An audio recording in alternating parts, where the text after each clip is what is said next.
Good afternoon, everybody. Welcome to today's event, Strategy Chat. Today we have Warren Hatch, the CEO of Good Judgment Incorporated. And today's topic, the critical post-pandemic skill every employee needs, forecasting the future.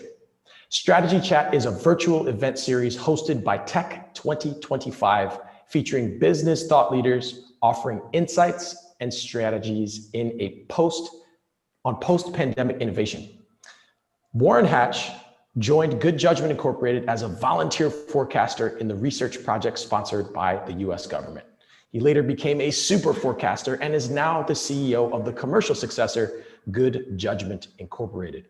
Warren's prior career was on Wall Street, where he started at Morgan Stanley before co-founding a boutique investment firm. He's earned his PhD from Oxford University and is a chartered financial analyst charter holder. Good Judgment Incorporated is the home of super forecasting. In addition to offering the most accurate early insight available from their professional super forecasters, they help organizations and individuals build their own forecasting and decision-making skills with training and tools tested by super forecasters and scientifically validated through Good Judgment research.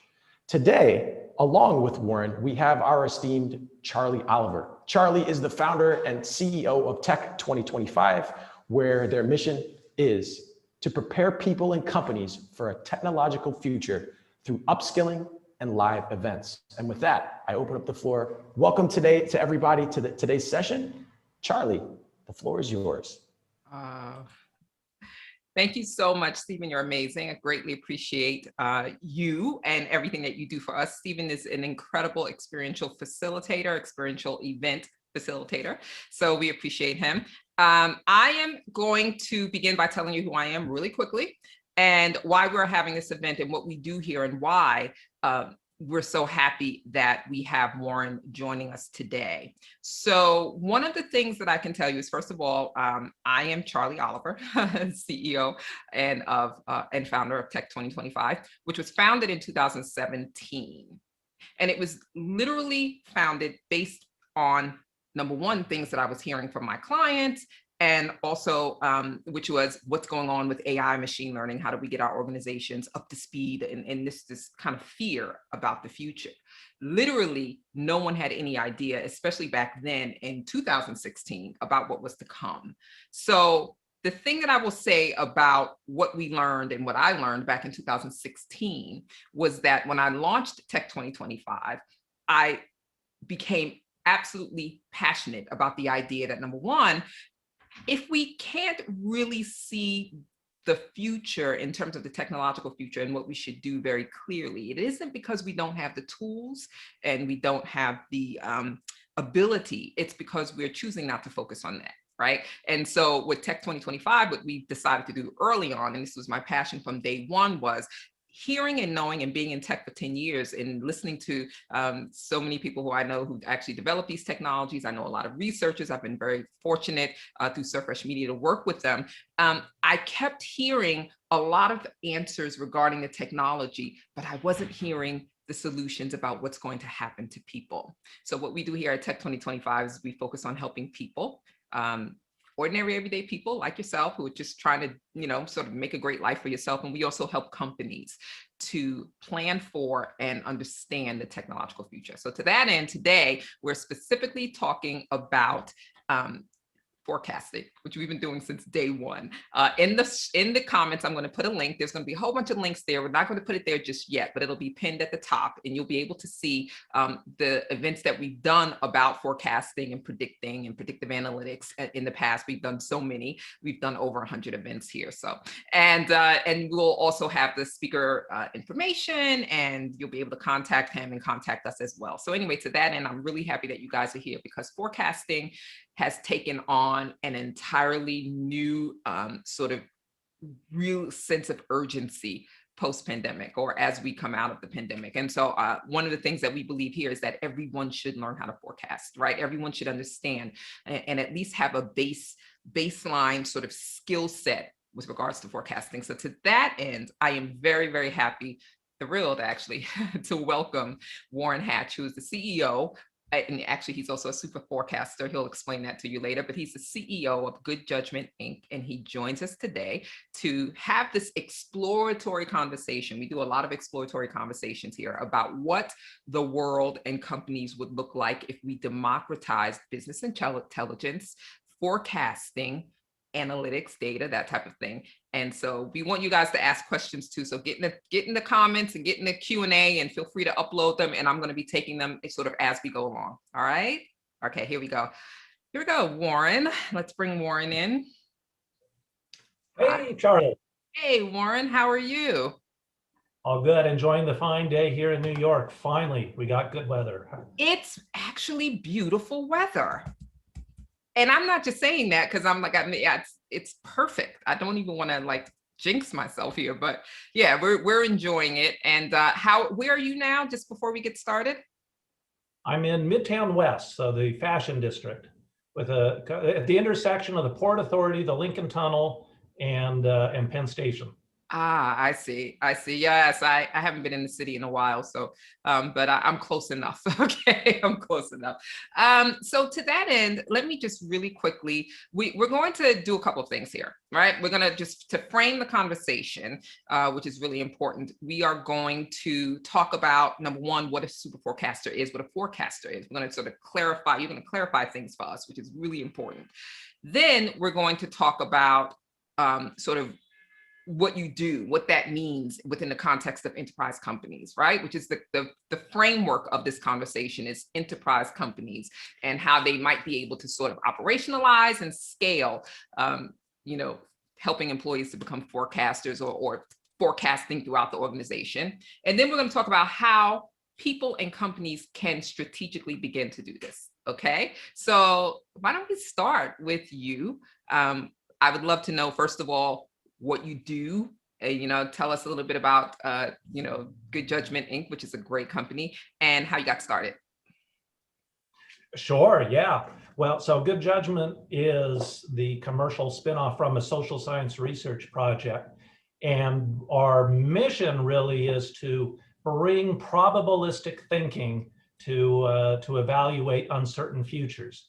So rather than saying this will happen or that won't happen, we're going to say probabilistically 80% chance of this happening, just like the nice weather. And the weather forecasters a few days ago, 80% chance of a beautiful day today. They are very well calibrated. We apply the same approach when we think about uncertain future events, from elections to regulatory changes to disease outbreaks and the like. And we do that for client questions, where they will pose their problems to us and we'll work with them to come up with probabilities to improve their judgment, as well as provide the training if they want to bring those skills in-house. That's what we do. That's a lot, I have to tell you. So to that end, I would love to know, because I think there's a lot of misconceptions about exactly what a forecaster is. So here's what I'm going to ask you, okay, just to bring us some clarity and get us all on the same page. What is the difference between a forecaster, a super forecaster? And by the way, I've noticed that super forecasting has the registered trademark. So I really want to know the difference there. That there's a legal difference there. Okay. And futurists. Now, again, this is within the construct of an enterprise company that might hire a forecaster, a super forecaster, or a futurist. Sure. Well, maybe in reverse order is, and really, it's context dependent. Everybody has different definitions that they might have in mind. But I think in general terms, a futurist is someone who imagines what the future might be. They'll challenge themselves to all the possible worlds we might be heading into. And so that we can have all those possible options out on the table as we make decisions. They might take it a step farther and go, well, of all the possible worlds, which ones are more plausible? Which ones kind of make sense, where we could really say, yeah, that's a future we'll find ourselves in. But then the next step is where forecasting begins to come in, and which of these worlds is probable, which one is more likely than the others. And where we come in is we will form testable propositions about those different futures, so that we can better evaluate concretely which of those futures are more likely than the others. And that's what forecasters will start to do with rigorous testable propositions. So we're not coming up with narratives, we're coming up with hard probabilities that we can then match against reality. And what super forecasters are it's a cohort of exceptionally well-calibrated, very talented forecasters. And what the R means is that they have gone through our identification process, mainly on our public site, Good Judgment Open. Every year we'll go over and invite like the top 0.005% to come and join the professionals to do client work with us. That is fascinating because I think, and we've done so many events here at Tech 2025, we've done events with futurists, forecasters, we've done events on predictive analytics, on platforms that predict. And I would love to, it's interesting because I think the lines are being blurred even more when you talk about digital twins and, you know, simulations and all of this good stuff. I mean, this is all the stuff that we fantasized about, you know, in our media as we grew up in the past 50 years, but it's here now and it's all kind of jumbled. So this is great. I would love to know from you sort of more about Good Judgment Inc., because I think even looking at that as a company that offers a service to companies, and you work primarily with, correct me if I'm wrong, enterprise companies, big companies, brands. I'd love to know, because it was launched as a successor to Good Judgment Project, right? Which makes it fascinating. And then of course there was the Super Forcasting book, which was a bestseller. I mean, it's like at the top of the list when you know, go to look for books on forecasting. And that program, the Good Judgment Project, it actually decisively won a US government-sponsored competition, which is fascinating, which was to dramatically sort of enhance the accuracy, precision, and timeliness of intelligence forecasts. So that goes into a whole nother area when you talk about government and forecasting, you know, intelligence. So can you just tell us a little bit about that and how that segued into a company that offers a service that people pay for? Yeah. Well, and it's been quite a challenge and an adventure. And as you know, the Good Judgment Project really did win this competition. And the task that the US government set was to improve on the wisdom of the crowd. Wisdom of the crowd works. If you do a poll of a lot of people with the jelly beans or the weight of an ox or an election outcome, you'll get a really good forecast. But that's where a lot of people stop. That is where we begin. And that was the task in this research competition, was to improve. And there were 5 university-based teams. The other 4 didn't make it very far. Team Good Judgment, led by Phil Tetlock and Barb Mellers at Penn, did. And what they did was the other teams had an idea, right? So this is what's really going to work, whether it's a fancy algorithm or a prediction market or whatever. Team Good Judgment took a very open-minded view. Rather than have a big idea, let's test all the small ideas, the small interventions, see what will work, see what doesn't work, which is also valuable, and then put them together and see how they can add up. And these small interventions, when added up, were a very significant improvement on the wisdom of the crowd. And in fact, as we found out later, the government was posing some of the same questions to US intelligence analysts with classified information, and the super forecasters beat them by 30%. Okay, that's a gift. So I pay for that. So, and then the company was birthed right. out of that. So we came out of that. So here it's a machine. There's a whole process that you can do to improve your forecasting as an individual and as a team. But our challenge as a company, because very few people want to bring in a big research project and replicate this very complex machinery, how can we break it down into smaller usable pieces that we could?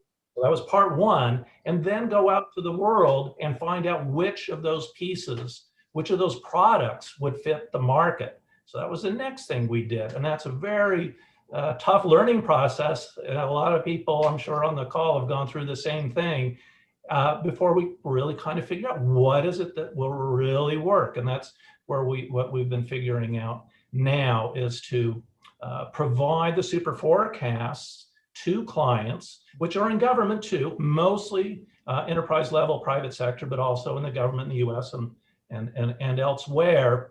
And one of the things that we figured out to really make it work was we crowdsource the questions that we pose to the super forecasters. So any of our subscribers can nominate questions, and then we will go and poll. We'll get a wisdom of our subscriber crowd to select the questions that we will then pose as part of the subscription model. Now, some firms may want to have their own forecast just for themselves, so we'll happily do that. But just a basic business model of having something scalable and subscription based, that was a key turning point for us. And we've done the same, by the way, on the training side, where we, so how might you transfer these skills to anybody else to get a jump start? Because the super forecasters have kind of learned in the trenches on their own, but how can we accelerate that for anybody else who wants to get better and maybe even become a super forecaster? So we do training workshops, right? And in there, it was the same feedback mechanism, getting feedback, good for forecasters, good for product development. At the end of every workshop, we'll ask 2 questions: what worked, what made it good, and what would make it better. And the magic happens when what would make it better, we learn from, and it starts showing up in the what worked column. Now that's fascinating, because my guess is that you didn't really have a lot of competition in this space, correct? At the time. Well, there are others who are doing similar things, but yeah, I think it's fair to say that we're well ahead. Yes, yeah. So are we. So here's the thing, let's stick on that for a second, because I think this is really important what you just said regarding the training. I mean, this event is actually about the idea of helping people who actually don't think that I think people are overconfident about seeing the future, what they think they can see in the future, right? Everybody thinks, I know what I'm doing. I see the future. I know what's going on in 5 years, 2 years down the road or whatever, but research shows we're overconfident and often wrong. So to that end, when you began to train people who are not considered forecasters, right? I mean, these are people who might be employees of your clients. And I would love to know, based on the research, based on the feedback that you got and your experience, sort of what you learned about training ordinary people who are not forecasters in the skills and, of forecasting versus working with people who are innately gifted in that area. Like what did you learn, and what's the difference there? Well, and that's a great question, because in a lot of organizations, people will think, oh, well, I'm not a forecaster. That's what they do down in the economic planning department, or that's what they do in the statistics department. And so the reality is we all forecast all the time. Every decision you make, we were talking about this earlier, every decision you make is in a sense a forecast. If I do this, I'm going to get this outcome. And what we're saying here basically is to put a process behind that decision that can give you the best probabilistic understanding of of your achieving your desired outcome. And this is one of the core messages in our training. And one of the key things that we learned from the feedback is that the sooner we start doing it, the better, because people will realize it right away. So we will, in the first 2 minutes, have people forecasting. We'll put up a question and people will start doing the process right from the get-go, and we build on that. And as we go through, we will hit on some of these cognitive blinders, these cognitive biases, like overconfidence, because most people go, well, I'm not overconfident, that's someone else's problem. And what we'll do is do a test. We'll do a quiz, and we'll even tell them we're gonna show that almost everyone in this room is overconfident. Right. And then we do it, and sure enough, it comes up that they're overconfident. And having that shared moment of pain can be a good bonding experience, but it also makes people realize that they start leaning in a little bit and paying more attention. That, oh, well, maybe there is something in this for me after all. And what's really fun to see is that at the start, there might be people who are very skeptical and sitting like this and just, maybe playing games on their phone or whatnot. And at the end, they're full blast, fully engaged. Oh, see, I think that's fascinating. And I love, we see that a lot in with regards to what we do, because when we do our events and our think tanks, we're often introducing people to sort of, concepts in emerging technologies that they're not used to, that's a little intimidating and they don't think it's for them. And then that aha moment of, wow, not only is this for me, but I get it. And I think I can do this. That's what this is about, right? So that's why I love what you guys do. So let's get a little bit, before we move further, I think it's really important for us to understand, before we start talking about how sort of companies can really, and employees can really embrace the idea of democratizing this forecasting and business intelligence. I would love to know give me a day in the life of a forecaster, how you work with your clients when you're in these companies, and what they're asking you for specifically. Now I know you work with, and also, and I know I'm loading this question in all at once, but this is like 4 questions in one. How you work with data scientists and IT in those departments. That would be great. Yeah, well, maybe a way to approach all of those questions is that this is a process at its heart. It's a process, and it's a process that can be in addition to other processes. This is not, the Boolean is and, not or, very much. So a lot of these other emerging technologies that you're talking about earlier, this coexists quite nicely. And really what we're up to is hybrid, right? It's humans plus machines. There's some approaches that are very much machine driven. There are others that are very much human driven. We are in hybrid. And one of the other ways to think about that too is humans will often, when they're thinking about forecasting, is they'll use language, and it will be very vague. They'll often say things might happen or could happen, or there's a distinct possibility it might happen. They'll express their forecast in language that is imprecise, difficult to compare, it lacks accountability, and is really ultimately not actionable. If you say there's a distinct possibility something will happen and it happens, victory laps. But if it doesn't happen, well, it was only a distinct possibility. So at the end of it all, that's not very useful. And that's the kind of language that pundits and politicians and Wall Street strategists, which is my old job, so I know how to do it. That's the language that they use. Meanwhile, on the machine side, it's number driven, right? It's quantitative. That's very much with very fixed data sets, big data, and all the like. And ultimately, what they're doing is coming up with numbers. And what we try and do is sit in between, where we are taking these subjective hunches and quantifying them so that they can communicate with quantitative models. So see it very much hand in glove. And so the role, for instance, for data science is to help us come up with creative ways of enhancing the forecaster's toolkit. What are other things that can be helpful for forecasters to tackle an uncertain world? For instance, what are comparison classes and base rates and things like that? So that when we're posed a question, we can go like, who's going to win the Chilean election, right? And what we want to do is go and find comparison classes.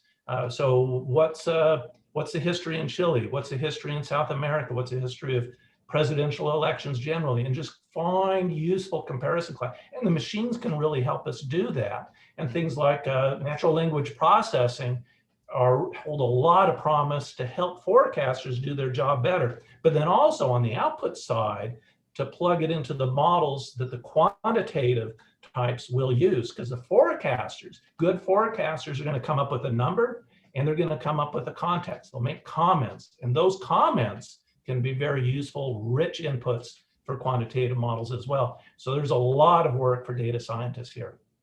And I'll tell you something what's fascinating about that. I just posted on LinkedIn the other day. Who wrote this? Who did this article? Oh, it was on it was on Kubernetes, actually, I think. And literally the title was, one of these sensational titles. It was, in 10 years, data scientists will be irrelevant and everything. And so I think it's really, and that was more of an opinion piece, obviously. But I think what's interesting about what you're saying and why this conversation is so important, why we're emphasizing the idea that people need to embrace this as a skill, is because we're in the process of going through this really sort of transition where nothing is permanent, right? Impermanence is permanent, right? And what you learn today may change tomorrow or the day after, and you need to have certain core skills. To that end, I'm going to ask you this question. I'm going to actually, if you don't mind, share my screen. And I'm going to show you guys, and guys, you'll be able to see this too. So if you have comments about this, I'd like you to put it in the comment bar. But I would love to know what you think about this. This is something that was shared by the World Economic Forum. This was just for, I think, this past year. Hold on for 1 second while I figure out okay, here we go. So are we seeing this? Yep. Top 10 skills of 2025. And I am obsessed about this because this is what we do here at T25. And as you can see, these are the top 10 skills that the World Economic Forum, after doing all of their forecasting, said are the skills that we need to survive and thrive through 2025. I'd love to know from your perspective as a forecaster and talking about the idea of acquiring forecasting as a skill, what you think of this list and how you might change it, or how forecasting sort of intersects with these. See, I think forecasting should be an entirely separate skill altogether, but I could be wrong. So I'd love to know what you think and how that fits in here. This is great. And I'll confess that the World Economic Forum is a reliable generator of vague forecasts. I challenge you to read the prefaces to the annual updates that they put out every January to come up with something specific. Their use of the word could goes up this is the sort of thing we look at. It goes up like every year. So World Economic Forum has not received the word, even though we went there and tried to convince them. They didn't invite us back. But really, what's here? These are themselves forecasts, right? And so the first thing I do when I see a list like that is, how can we even evaluate what this list is really telling us? Because they're pretty amorphous. I mean, these are certainly qualities that I certainly share, but if we're thinking about them as a forecast, how might we think about them more concretely?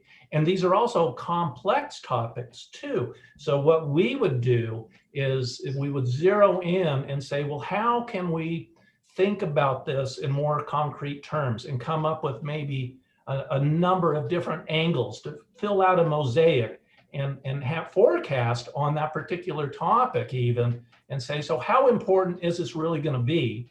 And if it's really important, what are the sorts of things we would expect to see in 2025 to confirm or undermine that particular point?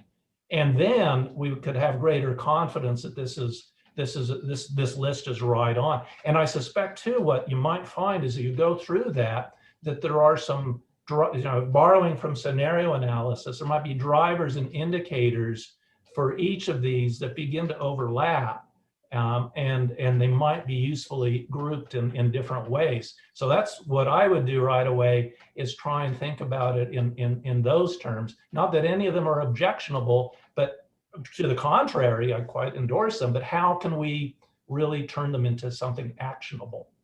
That's a great, okay, so you've helped me even a lot too. And we, I'm always looking at forecasts, and as you say, I take it all with a grain of salt, because for those of you on this call, we see what the consultancies are putting out. And Warren, correct me if I'm wrong, the amount of forecasts that have been produced just in the past year as a result of the pandemic, because the forecasts before the pandemic really, I won't say that they're irrelevant, but once the pandemic came along, it kind of wiped the slate clean, or it just, flipped the table over. And so now the forecasts that we had about what was coming in the next 5 years, all those, nice, shiny new forecasts, they're not really relevant anymore, are they?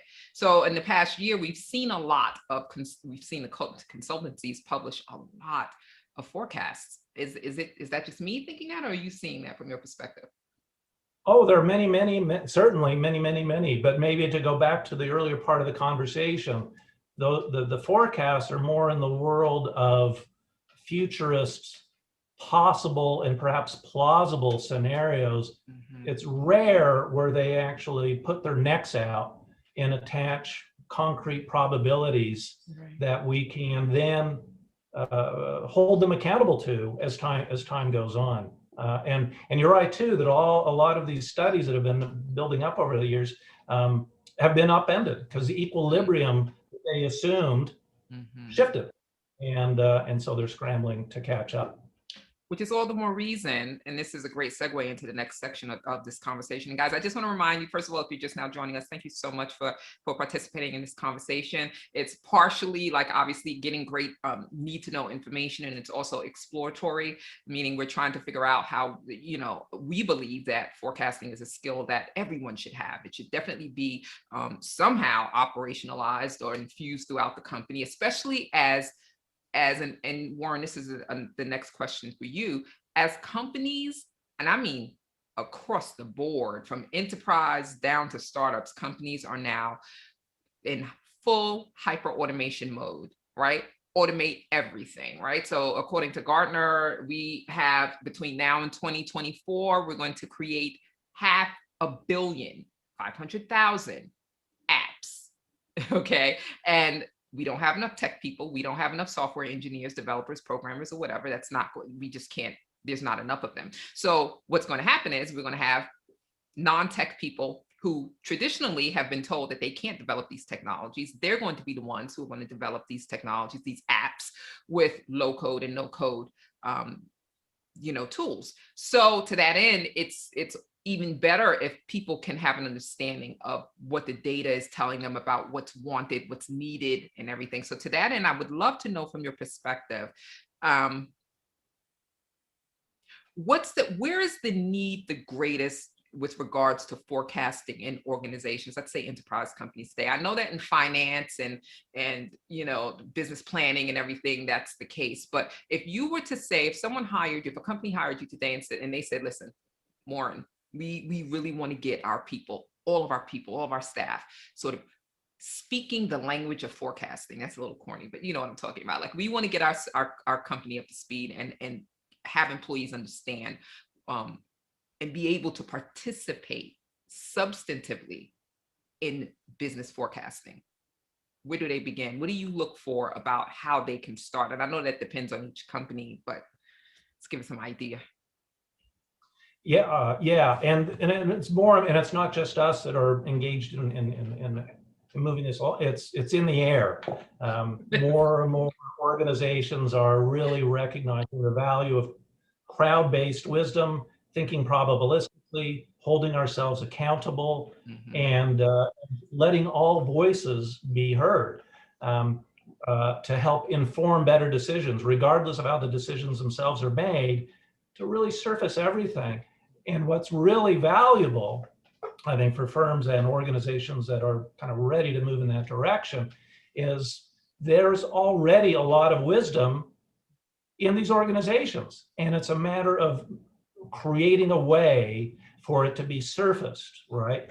And often when these things are experimented with, it can become challenging to the status quo hierarchies, and people will resist it.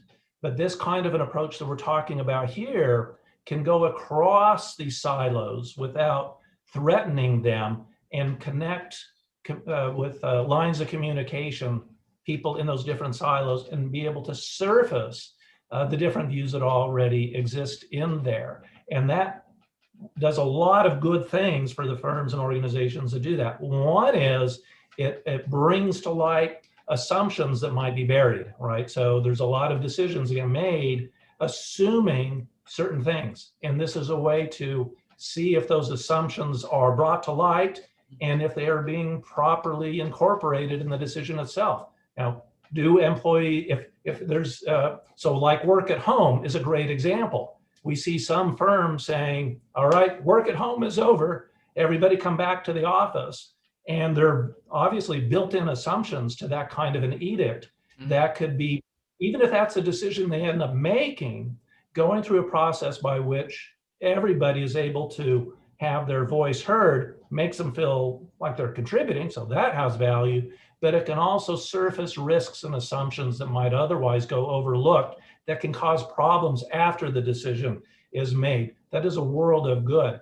Another quick example is that it can also, and this is, the super forecasters love, but we're talking about right before we started. All right, so here's a good book that people should definitely get on their beach list, Noise by Daniel Kahneman and colleagues. And it's really got some good stuff in there. And one of the things they point out is the concept of noise is basically information, data that does not correlate with what you're trying to understand. It's randomness, and it's unwanted randomness. And so, for instance, one of the great examples in here that speaks to me from my finance background is they went in and did what they call a noise audit. And they asked a financial services firm, an investment firm, how much variance do they think would be appropriate for a security analysis? So if you've got a security you're trying to understand, everybody has the same page with information on it, and they come up with a valuation for that security based only on that information. How much variance from one individual to the next would be okay? And they go, oh, maybe 10%. But they actually did it with seasoned portfolio managers, and it was 4 times that. So the idea that people are looking at the same thing and having radically different views of that thing means that noise is being built into the organization. And what the process we're talking about here is a way to surface it and minimize it by having an exchange of views and other process steps that can help make organizations run more efficiently and in a way that will hit the bottom line. Yeah, I love that. Well, I'll tell you what I love about that and what we practice here. It's the nuance, right? It's the nuances of understanding how people are thinking and not just taking, what they say on a survey or pulse survey or whatever at face value. And to your point, which is a great, we talked about this before the event, right? We were gabbing about this. Jamie Dimon, who's I think he's the CEO of JP Morgan. He's one of the CEOs who believes everyone should be back in the office by July or whatever. Okay. So the thing that I'm thinking, and this is my question for you, I'm looking at this, and guys, I know you all have heard, just in case, JP Morgan wants everyone back in offices by like July or something, no matter what, no work from home. I'm thinking to myself, okay, they did plenty of research internally, right? They asked they probably have forecasters, they asked their employees, they did all kinds of research, they looked at the market. But then I'm wondering to myself, but how, you can't help but think that it's a decision that's probably not going to play out well, that there's a big mistake there happening. And maybe it could work, who knows? But let's say, for argument's sake, that it's a decision that will hurt the company in the long term, right? Like people start quitting, they get a horrible reputation, the culture tanks, right? My thinking is that, well, what kind of data, first of all, I know that Jamie Dimon can choose not to look at the data, right? He could choose to look at the data and then still have his biases, but are they looking at the data? I call it the peripheral data, right? You have the center data where this is what people are thinking. And then you have what's happening around the situation that's very, very important. Even if you want to talk about like what's happening in politics, what people are saying when they're thinking this. So can you just bring some context to this, if you understand what I'm saying, that a part of the forecasting process and in companies might be very flawed to begin with when they're making these decisions about bringing people back to the office? Oh, I certainly don't know the particulars of JP Morgan, but I think it's safe to assume that as a general rule, that a lot of those kinds of decisions, because historically this has been the case, are being done at a very high level. And and there may be a lot of studies and research and polling behind it, but as a rule, it's definitely not surfacing all of this internal information that's available, because that's the base rate. That's, you know, super forecasting 101. What is the base rate? And that is the base rate that a lot of these organizational decisions are made at the center. The risk, in addition to having like noisy processes, is that we all possess partial information. Even those at the top, it's partial information. And one of the effective things that we know works is to pool that information and get as much of it as possible all put into the discussion before decisions are made. And I think that goes to the phrase you use, democratization within the workplace, whether that means that decisions themselves are made by a vote. Probably not, but in the sense that all the information that is held individually and by different teams is surfaced is a big part of it. And another related point too is that we also know that a lot of teams, decision-making teams, tend to be, this is investment and also in the boardroom, often they are very like-minded individuals. They will actively seek out people who have similar approaches, similar training, similar background. They went to the same schools, right? And the problem there is right at the top is replicating this very fundamental problem that you're getting a very limited set of information.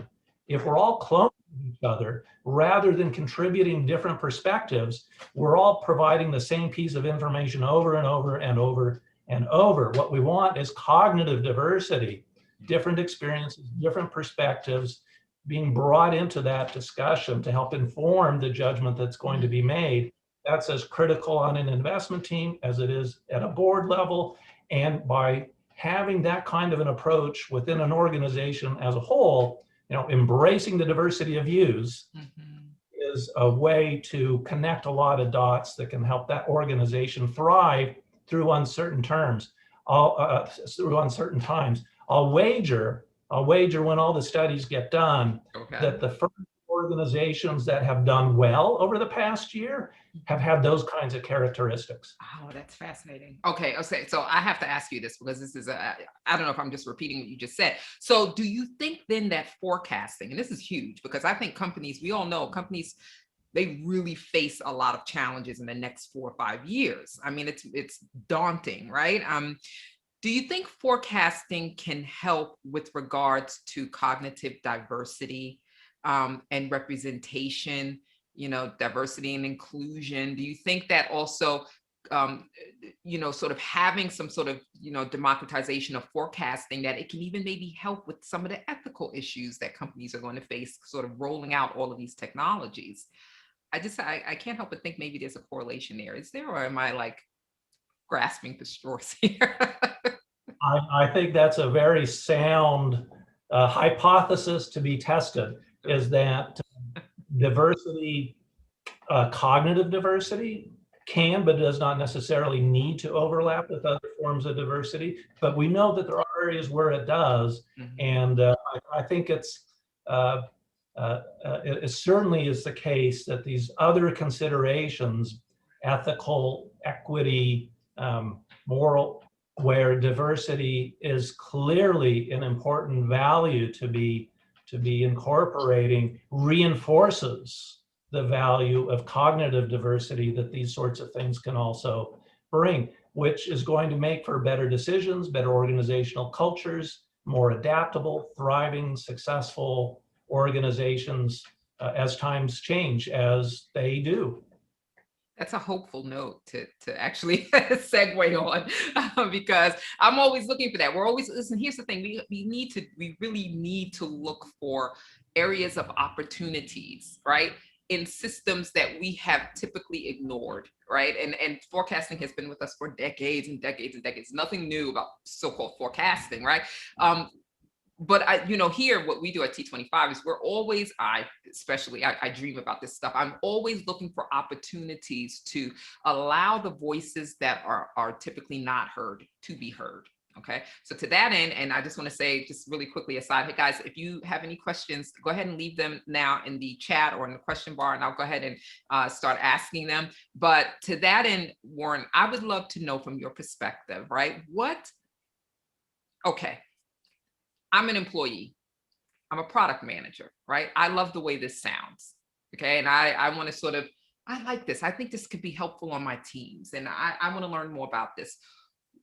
What would you say to people who are listening to this right now? And let's maybe look at 3 things that people should do who really want to substantively upskill with regards to forecasting to the point where they feel like they can maybe even put it on their resume or on their LinkedIn profile, right?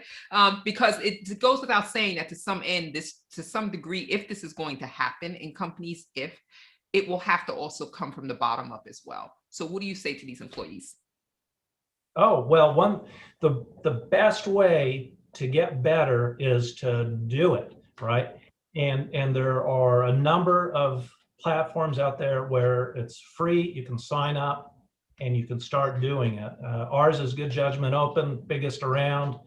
And what you'll do is have a broad set of questions. You can pick from them, dive right in and start applying best practices and get feedback. This is what really matters to get better at forecasting in this sense, is you hold yourself accountable and you get feedback so that you can go back and learn from your reasoning and the probabilities you're assigning and get better so that 80% probability estimates that you assign to uncertain events happen 80% of the time.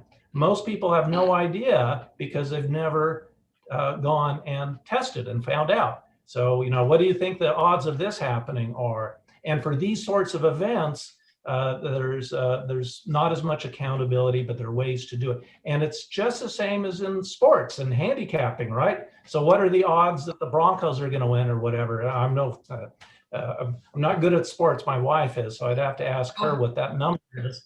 But it's the same thing with weather. So we're already used to thinking about things probabilistically. Now let's apply them to real world events. And so one good step to go do that is to just go do it and start getting feedback. If they do well, there are accreditations that we have available that can include becoming a professional super forecaster. That's the way to do it. Oh, a super forecaster.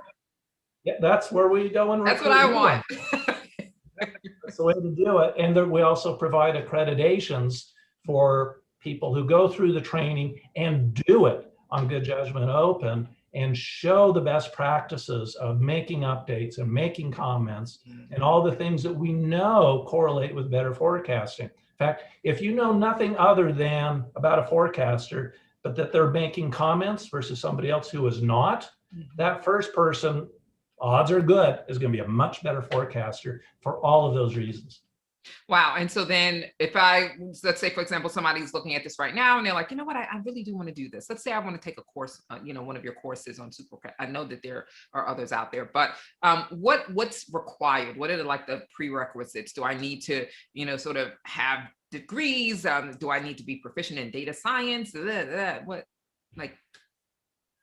No, there are certain characteristics that they tested for that make people innately a little better, but none of them are the size of anyone can get better except for one personality characteristic. So being good at pattern recognition will make people better forecasters, but even if you're not in the ropes, being cognitively reflective, so you don't jump to the obvious answer that pops into your head, you kind of slow down and say, is that really the right? But even people who don't necessarily do that can become better. The one thing that does matter is being actively open-minded thinking. And what does that mean? It just means your views about the world are things that you're always testing rather than protecting. So if you have a view that the world is like this and it's a fixed model and nothing is going to get you to change your mind, it might make you a very effective politician or pundit, but it means you're going to be a pretty bad forecaster. So other than people in that category, anybody can get better. So there are no prerequisites in that sense. Has there been research, by the way, on sort of personality types that are better at forecasting? Because right now I'm hearing introvert, and I'm not saying that just because I'm an introvert. But is there anything out there that you know of? They tested for those sorts of things, and the correlation between introverts and extroverts and forecasting accuracy is zero, which is another way of saying, too, you take it from the other point of view. Who do we usually hear in meetings? We hear the extroverts, we hear the loud voices. Yes. So what the research does show is that the extroverts, in the loud mouths, in addition to dominating everything and meaning that the quieter voices aren't heard, their forecasting accuracy does not correlate with their loud voices. Oh, see that? Yeah, see? Yeah, well, I knew that. No, I'm just kidding. Well, so but this is great, though. I love this. And there's a question that came in and I want to ask, and I'll say this first. Well, let me ask this question that came in. So the question is with regards to forecasting platforms or prediction networks and platforms, like, because you can join one. I mean, there's even gambling platforms that supposedly help you to forecast better. You can place bets, maybe not with real money, but what do you think of those? And do you think that those are something that people should join just to test their ability to, and sort of maybe gamify forecasting to understand it? Absolutely. There are a lot of platforms out there, and anything that provides feedback about your assignment of probabilities is going to be good. So for you as an individual, these platforms are going to be very helpful. But they do come with different characteristics. One of the things about prediction markets and markets generally is that there's not an incentive to share information. So we're talking about limited information and the importance of information. There's only an incentive to put out a number that you think will be where the crowd is at that moment. So you may not even be expressing your true view about that uncertain future. You're looking to capitalize literally on the gap between where the crowd is and where you think the crowd will be going tomorrow. So that's good for your probabilistic training, but it's not going to make you necessarily a better forecaster about uncertain events. It also means that the quality of the forecast itself is not going to be as good as a general rule, because the information, the limited information we all have, is not being pooled for the benefit of all. And in fact, there's often an incentive to not just withhold information, but provide disinformation. Hello, pandemic. Exactly. So those are all, it's great to go on any platform, but what are your goals as you go onto those platforms? If it is to become a better forecaster, then platforms that emphasize and are structured to exchange information, they're going to pay bigger dividends. Speaking of pay, okay, we can't talk about this and not talk money. So what's the sort of starting salary versus the more senior salary for a forecaster? Well, so for us, our super forecasters are independent contractors. That's the relationship we have. And they have a revenue share. So we do not treat it as a game. Good Judgment Open kind of has a gamified flavor, but even there, we don't do cash prizes for who happens to win as a rule. We might have prizes along, but as a rule, we don't. And with the super forecasters, they're already good. So we recognize that. And if somebody has an off day, we don't want to penalize them for that, because we want their services over time. And so we'll treat their professionals, and they'll have a revenue share. And what that'll be a function of is how many forecast questions, client questions they are engaging in.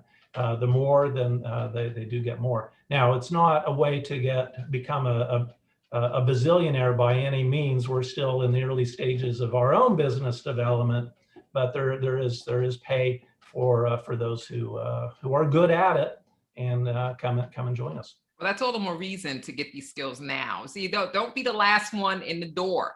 That's what I'm saying. Get in there now, get your piece of the pie, and come and get me and give me a piece of the pie too. Okay, so before we wrap things up, I just want to make sure. And by the way, I just want to say that somebody, a forecaster, he I don't know what this means, but this is Brian. Brian, thank you for joining us. He says his forecaster ID is, and I'm not going to give the ID number, from GJ 2.0. Is that like forecaster lingo? I don't know what that is. Do you know what that is? I do. And what that is, so Phil Tetlock and Barb Mellers and their research colleagues continue to be working on the frontiers of forecasting. And that's one of the really exciting things about the business, is that we're kind of a transmission belt between research findings and the real world that we can then also hand back to them.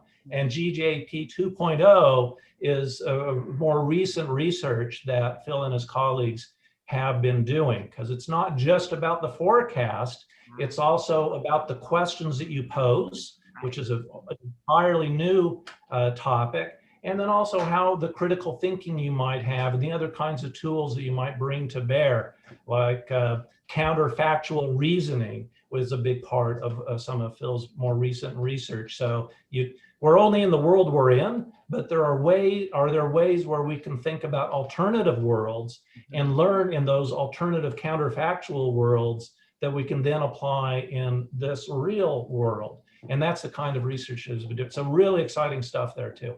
Oh, so that means we definitely have to follow you. We definitely have to do this again. And before we go, we are just at the 3 o'clock mark. I do want to get Grace's question in, because it is a great question. We can leave off on this. This is the question of the week, actually. What is the best way for an organization to create a culture where diverse perspectives can be surfaced? That's a big question. Oh, yeah, it is. And really the short version is there needs to be an environment, a neutral environment where people can, this is the ideal way, to anonymously offer their views. There's risks if you say something contrary to the preferred path of management or other social pressures. So if you have an environment where you can anonymously express your view, that can be really valuable, because it's safe, it's protective, and you can challenge things without getting your head cut off. So that's one really important step to take if that's something an organization really wants to do, is provide an anonymous environment in which these discussions can take place. Fantastic. That's actually a great answer. We're going to leave off on that. And I can't thank you enough for this. We could have talked for forever. There's so many questions that I didn't get to, but you answered so many. So thank you so much, Warren, for your time, for the work that you do at Good Judgment, for your team, who was amazing in helping us bring this to fruition. We would love to know what you guys think. Let me just tell you, we put information over in the comment section. All of our content, all of our contact information is there. For me, for Warren, our companies, what we do, everything, the links are there. If you want to get in touch with us, you can just follow those links. Don't worry if you actually don't have time to do all of that. We're going to send you that in a thank you email, and you'll get all that goodness and the recording. So we're going to have the recording for you guys too. And so to that end, I think we're going to wrap it up. And I want to say thank you guys for joining us. Warren, I actually, and I'm going to bring in our good friend, Stephen, our killer facilitator here. Stephen, can you turn your, oh, there you go. Go ahead and turn your camera on. Okay. So anyway, Warren, can you take us out on what you think about where we're going to be in 2025? Are you feeling optimistic as a forecaster about where we're going? Oh, well, so remember, Super Forecasting 101 is, what is the base rate, right? And the base rate is things improve. So for me, thinking probabilistically about 2025, I'd have 90% probability that things will be better. Now, which things? Well, any of them really, I suppose. There'll be 10% of things that won't be better, 90% that will be better. That would be a well-calibrated forecast if it comes to pass. And here's how I think about that. Things will be better. And for the things that will be better, at what cost? What do we need to do to get there? So anyway, thank you so much. Thank you, Stephen. You good? All right. Thank you guys for joining us. You'll get the recording and all the good stuff and a thank you email in a couple of days. Enjoy the rest of your day. Bye. Thank you.